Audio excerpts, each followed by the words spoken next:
Hey, it's Dan. Welcome back. This is iAllegedly.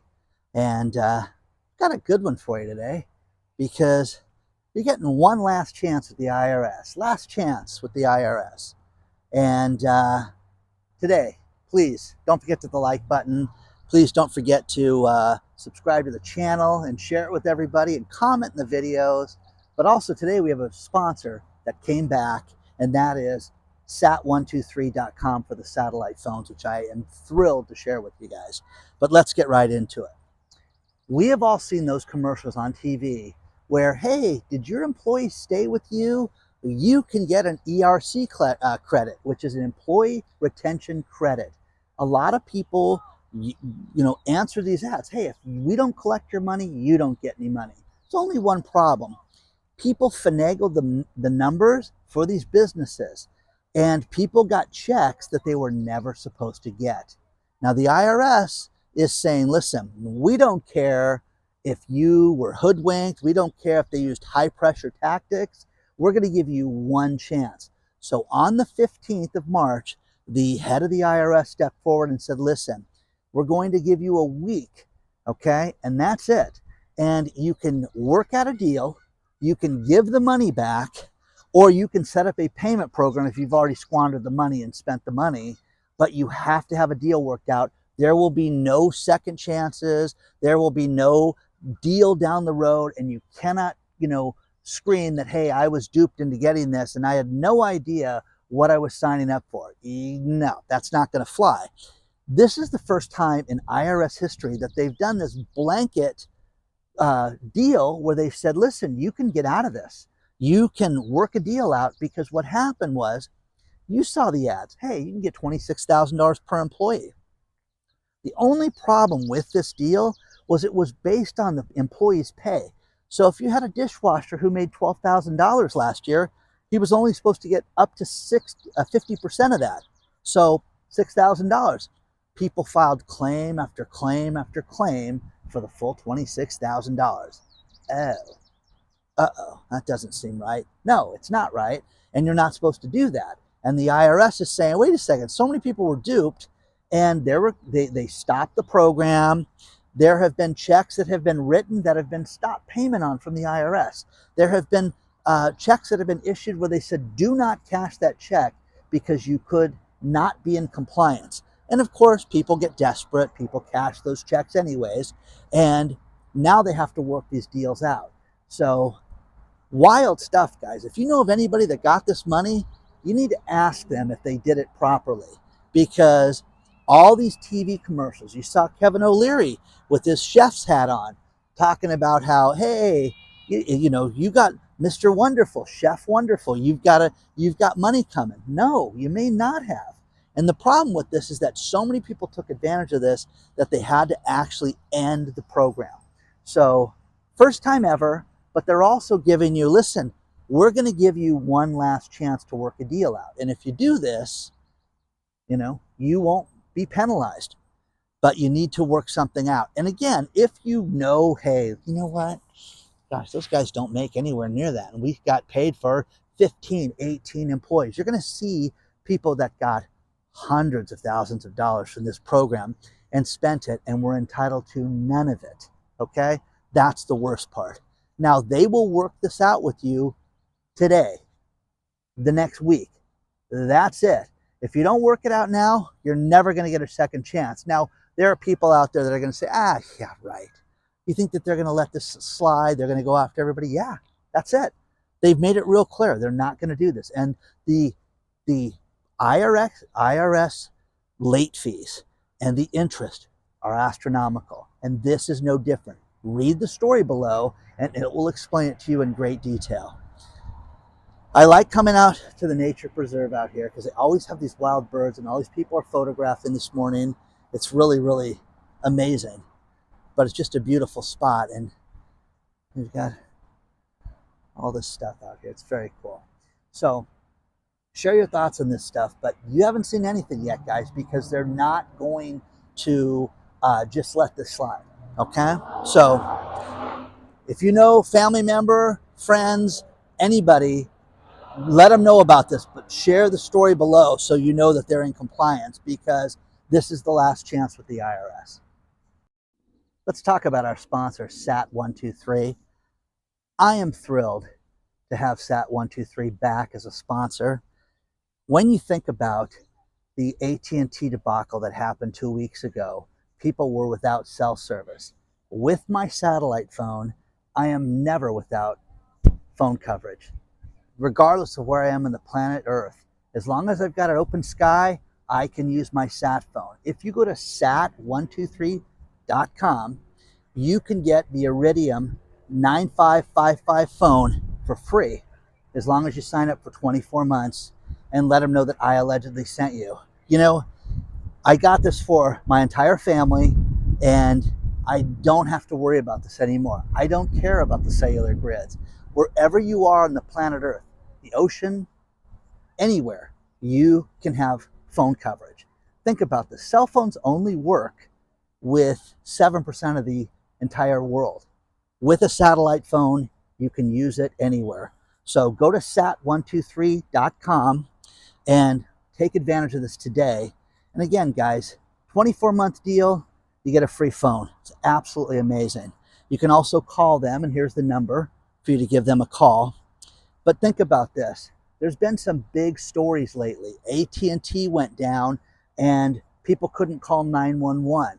That's a problem. There was a man during the Lahaina fires who, with one sat phone, with one satellite phone, saved 14,000 people's lives. Think of that. Look at SAT123. Let them know that I allegedly sent you. I am so proud that these guys are back, but this is a great product. You need to have this. What is your peace of mind worth? And they will also give you a deal if you get 3 or more phones too. So get this for your family today.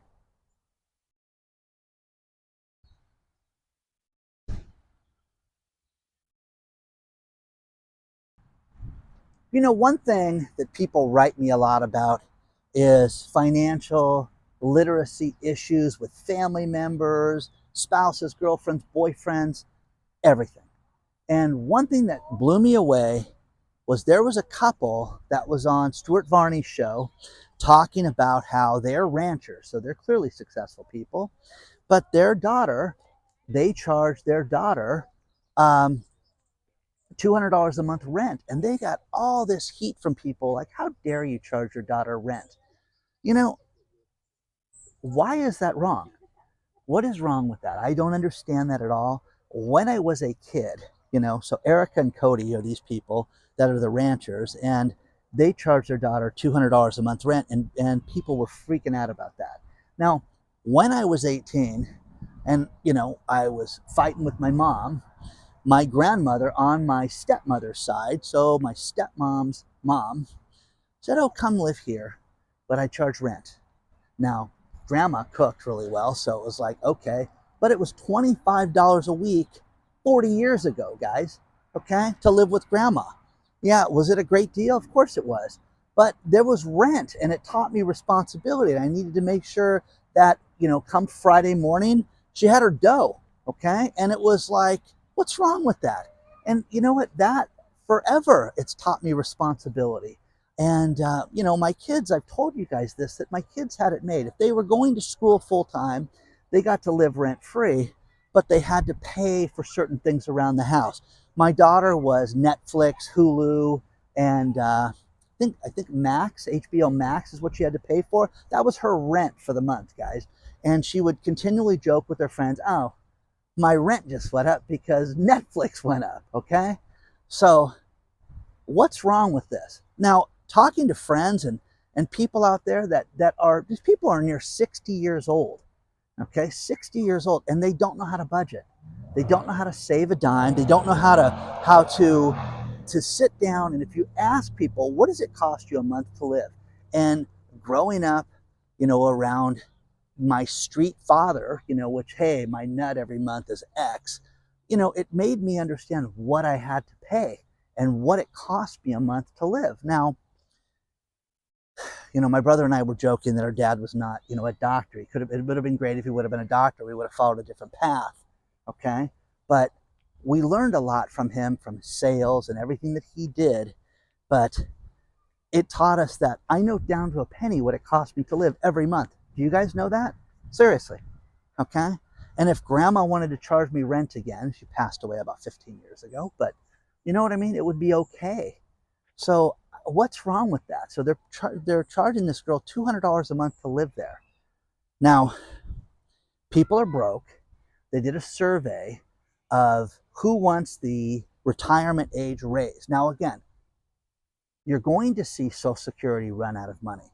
Okay, it's going to happen. You're going to see pensions that will not be able to pay everybody the amount that they promised you guys. It's going to happen. I don't have a pension coming anytime soon, but you're going to see problems with things like this in the future. And it's not to scare you, it's just to have you be prepared for this. But they did a survey, and 87% of the people don't want the retirement age raised here in the United States. You know, they pulled that shenanigans in France and got those people furious in France about this, and they just, you know, blatantly, arbitrarily did it to everybody. That's not going to fly, and nobody wants that. But here's the thing. I don't care about the Social Security. I hate that they take Social Security taxes out of a paycheck because we may never get it, okay? And I'm paying for somebody else. It's a Ponzi scheme as far as I'm concerned. So share your thoughts on this stuff. Should they teach financial literacy in junior high, high school? Should it be, this is how you balance a checkbook? They don't teach anything like that at all. At all. There's nothing like that now. And I've told this story before, and I'll tell it real quick. I am blown away that the lawyers that were taught by my late girlfriend Lisa and the other law professors that I met of hers that worked at all the law colleges here in Southern California, and one of the classes that one lawyer taught, and this was one of the preeminent labor lawyers in the western part of the United States, was teaching a class on how to run a law firm. And what it included was how to open a checking account, how to get a lease on an office. And I'm like, these people they're going to be lawyers. They don't know how to do this stuff. No. And then they have a million questions, and they're really slow when it comes to this stuff too. So that absolutely blew me away. So should we teach financial literacy? I think we should. You know, that's why so many people are upside down. They're in credit card debt. They buy cars they can't afford. You know, I could do a story every day on people that make $300,000 and $400,000 a year and are broke. And well, they live in Southern California, Dan. That's the problem. No, it makes no difference where they live, because a lot of these people are so overextended that it doesn't matter where they live. They're going to be overextended in Des Moines, Iowa. They're going to be overextended in Huntington Beach, California. So share your thoughts on this stuff, guys. Let me know what you think.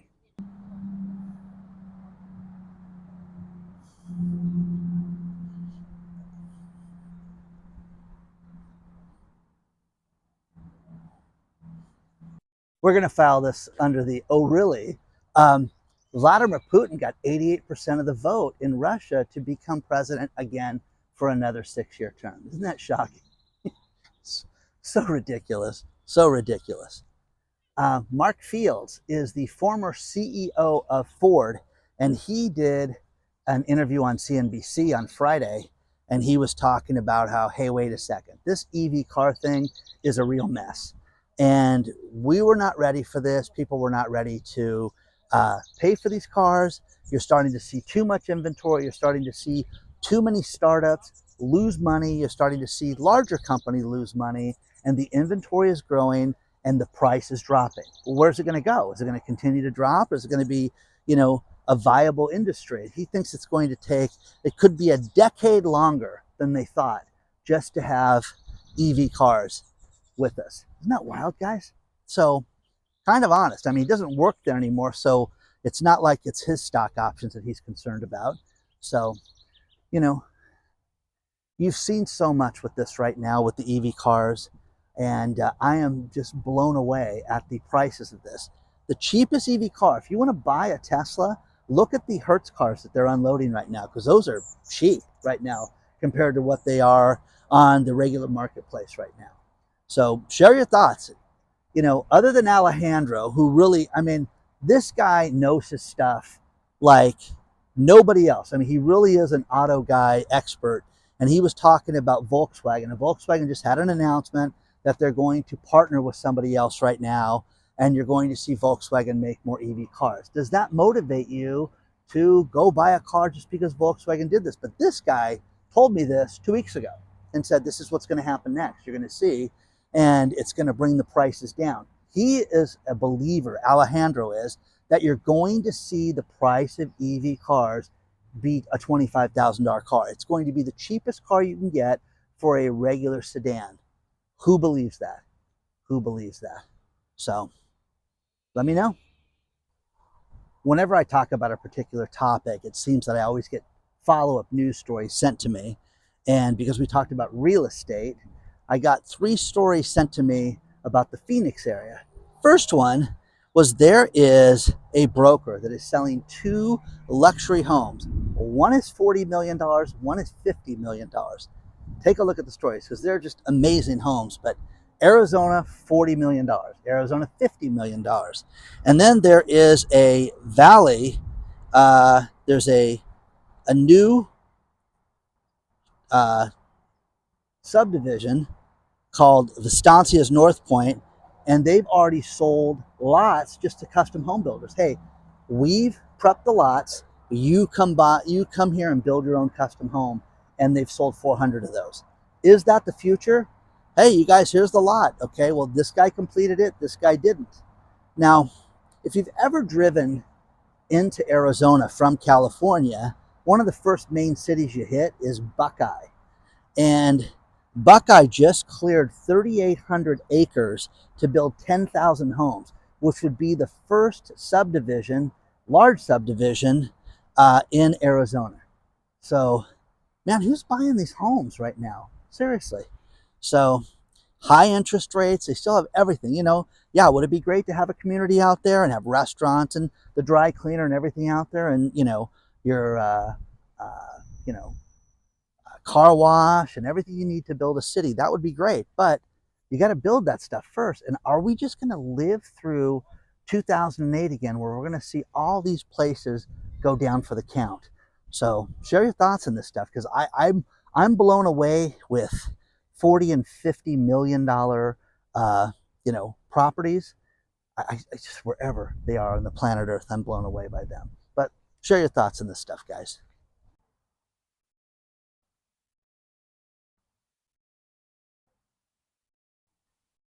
I'm going to finish this video with these last 2 stories. And the first one goes back to finances again. And more engaged couples are like, you know what? I don't think we need a big wedding. Rather save the money for our future and prepare, financially, instead of putting it all for a big wedding. I think that's great, personally. I mean, people live for the day, and, a lot of them don't, prepare for the future. Now, a lot of people are also forgetting honeymoons right now. And, we're just going to save our money and do the honeymoon later, which I still think is a great idea. But it's nice that people are putting pen to paper on this stuff. There was a wedding that was all over TikTok last year where it was cost over $50 million for a wedding. Okay? Nothing is worth that. Okay? No wedding is worth that. Okay? Yes, she's my princess and she's my daughter, but no, pass. Shannon, I'm going to end the story with this one. Her daughter wanted to be valedictorian. So she studied extra hard to become valedictorian. We're watching her call right now. So Shannon wanted to be, Shannon's daughter wanted to be valedictorian, and she did it. She forego a lot of things. She didn't go out. She took extra classes, was constantly worried about her GPA. And now that she's going to be valedictorian, she's like, I don't know if this was worth it or not. I gave up so much of my life to do this, which I'm like, how many valedictorians are there? Oh yeah, there's one at your high school. You know what I mean? And, again, celebrate success, guys. You won. I'll tell you a funny story that we've talked about a lot lately, because my son's about to graduate college, and my daughter was about to graduate, and they let her walk, but they said, hey, you're 1 class short. And she's like, no, I did this. No, you're 1 class short, but we'll let you take over the summer, but we'll still let you walk, and then we'll send you your diploma at the end of summer. Now, she got with a good guidance counselor, and the guidance counselor said, you know what? if you take 2 classes, if you take the class you're supposed to make up and this other class, you're going to have 2 degrees because you'll get an English degree also. Oh, okay. So she did that. So my daughter graduated and has 2 degrees for doing that. And again, who would sit there and say, oh, what a waste of time? What a terrible thing to have, okay? So again, I'm blown away with what people decide is a waste of time and not, but your daughter's going to be valedictorian. That's pretty crazy that you don't think that that was worth it. Please don't forget to hit the like button. Please don't forget to subscribe to the channel. Join our email list, guys, because an email is going out tomorrow, okay? So take a look at that. Use the link below. If you want to get a hold of me, it's hello@iallegedly.com. And onward and upward, guys. And we'll see you guys very soon.